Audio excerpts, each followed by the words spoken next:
Hello বন্ধুরা, তোমরা যারা যারা এখনও ফোনের স্ক্রিন লক সেটিং করতে পারো না তারা এই ভিডিওটা সম্পূর্ণ দেখো। আমি 100% গ্যারেন্টি দিয়ে বলছি, এই ভিডিওটা দেখলেই তোমরা সবাই নিজের নিজের অ্যান্ড্রয়েড মোবাইলে সিকিউরিটি দিতে পারবে। তো বন্ধুরা, বেশি দেরি না করে চলো ভিডিওটি শুরু করা যাক।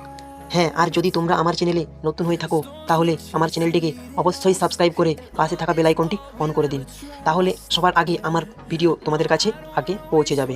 আর আমি নিত্য নতুন টিপস এখানে আপলোড করে থাকি। তো বন্ধুরা চলো দেরি না করে শুরু করা যাক।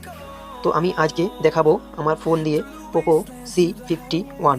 তো বন্ধুরা, সবার ফোনে সেটিং আলাদা আলাদা হয়, কিন্তু আমি তাও বলে দেবো কিভাবে তোমরা খুঁজে পাবে তোমাদের ফোনের সেটিং। তো চলো বেশি দেরি না করে ভিডিওটি শুরু করা যাক। আমি আমার ফোনের সেটিং ওপেন করে নেব। তো আমি সেটিংটি ওপেন করে নিচ্ছি। সেটিংটি ওপেন করে নেওয়ার পর আমি উপরের দিকে স্ক্রল করে পর দেখাবো সিকিউরিটি। তো এখানে দেখতে পাচ্ছ লেখা আছে সিকিউরিটি। তো আমি সিকিউরিটির উপর ক্লিক করে দেবো। সিকিউরিটির উপর ক্লিক করার পর বন্ধুরা আরেকটু নিচের দিকে স্ক্রল করলে দেখতে পাবে স্ক্রিন লক। তো স্ক্রিন লকের উপর ক্লিক করে দেবো। স্ক্রিন লকের উপর ক্লিক করে দেওয়ার পর বন্ধুরা তোমরা এখানে দেখতে পাচ্ছ লেখা আছে চুজ এ স্ক্রিন লক। তো বন্ধুরা এখানে অনেক রকমের লক তোমরা দিতে পারো। তো আমি এখানে পিন সিলেক্ট করব। তোমরা চাইলে পাসওয়ার্ড দিতে পারো, প্যাটার্ন দিতে পারো, কিন্তু আমি এখানে পিন সিলেক্ট করে দেখাবো। তো চলো বেশি দেরি না করে পিন সেটিং করে দেখাচ্ছি। তো আমি পিনের উপরে ক্লিক করে দিয়েছি। এখানে বলছে সেট এ পিন। তো বন্ধুরা তোমরা যে পিনটা রাখতে চাও 4 ডিজিটের হতে হবে, আর সেই পিনটা তোমাদেরকে মনে রাখতে হবে কারণ স্ক্রিন আনলক করার জন্য। তো আমি সেই পিনটা এখন দিয়ে দিচ্ছি। তো আবারও তোমাদেরকে ওই পিনটাই আরেকবার দিতে হবে, রি ইন্টারিওর পিন, মানে বলছে তোমার পিনটি আরেকবার দাও। তো আমি আরেকবার পিনটা দিয়ে দেবো। পিনটা দিয়ে দেওয়ার পর বন্ধুরা এখানে দেখতে পাচ্ছ নিচে লেখা আছে কনফার্ম। তো কনফার্ম বাটনে ক্লিক করব। কনফার্ম বাটনে ক্লিক করার পর এখানে তোমাদের সামনে আরেকটি ইন্টারফেস শো হবে।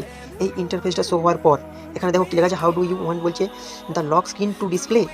তো তোমাকে বলছে এখানে ওরা show all notification content, so sensitivity content only when unlocked, মানে যখন ফোনটা আমাদের লক থাকবে তখন তুমি কি চাও তোমার যে লক থাকা অবস্থায় ফোনে নোটিফিকেশনগুলো আসে সেই নোটিফিকেশনগুলো উপর থেকে দেখতে?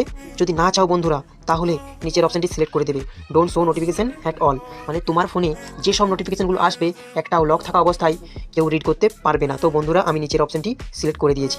তো ডানে ক্লিক করে দিয়েছি। ডানে ক্লিক করে দেওয়ার পর বন্ধুরা আমি তোমাদেরকে কনফার্ম দেখাবো আমার কনফার্ম কাজ হয়েছে কি না। তো আমি ব্যাক করে দিচ্ছি। ব্যাক করে দেওয়ার পর দেখতে পাবে ফোন স্ক্রিন অফ করেছি। অফ করার পর আবারও অন করছি। অন করার পর বন্ধুরা দেখো আমি স্ক্রিনটা ওপেন করছি। দেখতে পেলে 100% অর্ক বন্ধুরা। যদি না হয় অবশ্যই আমাকে কমেন্ট করে জানাবেন, আমি অবশ্যই আপনাদেরকে হেল্প করব। তো আজকের এই পর্যন্তই ভিডিও। নেক্সট আরও আসবে নতুন নতুন টিপস তোমাদের জন্য। সব কিছু দেখাবো কীভাবে স্ক্রিন আনলক করা হয়, যদি প্যাটার্ন ভুলে যাও, পিন ভুলে যাও, কীভাবে রিমুভ করা হয়, একে একে সব ভিডিও আসবে বন্ধুরা। এক্ষুনি চ্যানেলটিকে সাবস্ক্রাইব করে পাশে থাকা বেল আইকনটি অন করে দিন আবার এরকম নিত্য নতুন ভিডিও দেখার জন্য।